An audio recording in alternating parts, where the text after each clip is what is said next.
Breaking news to bring you now. The Prime Minister has given his first response to last week's Supreme Court ruling about the definition of a woman. Our political correspondent Mari Aurora joins us. Mari, what did he have to say? Morning, Gareth. Yes, so this is the first time we have heard from the Prime Minister himself in regards to the Supreme Court judgment last week around the definition of a woman in the Equality Act here in the UK. And he's been speaking to local journalists. One of the things he said was, I'm really pleased the court has now clarified the position.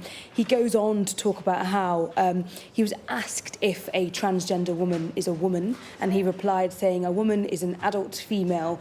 The court has made that absolutely clear.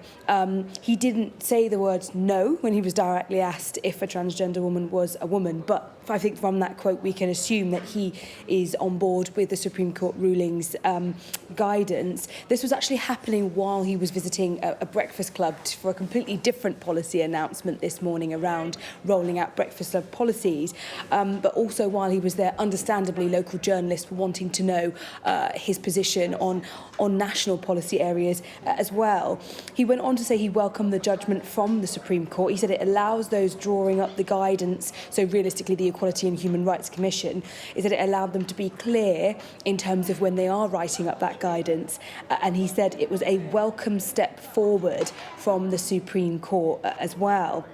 And also, finally, he said, we need to move and make sure that we now ensure that all guidance is in the right place according to that judgment. So really, to an extent, clearing up some of the perhaps suspicions or concerns about how much he was on board with the Supreme Court ruling. We hadn't heard from the Prime Minister for almost a week since it was announced. Now, many would say it wasn't appropriate. It was the Easter break. Parliament wasn't sitting. He was on holiday with his family.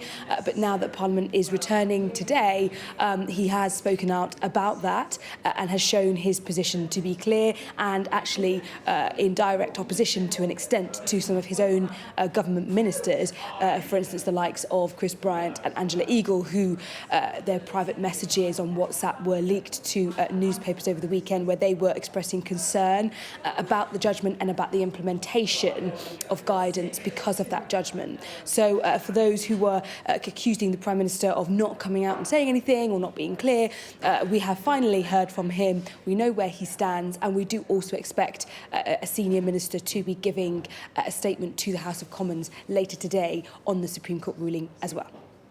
Mari, joining us from our Westminster studio, thank you so much.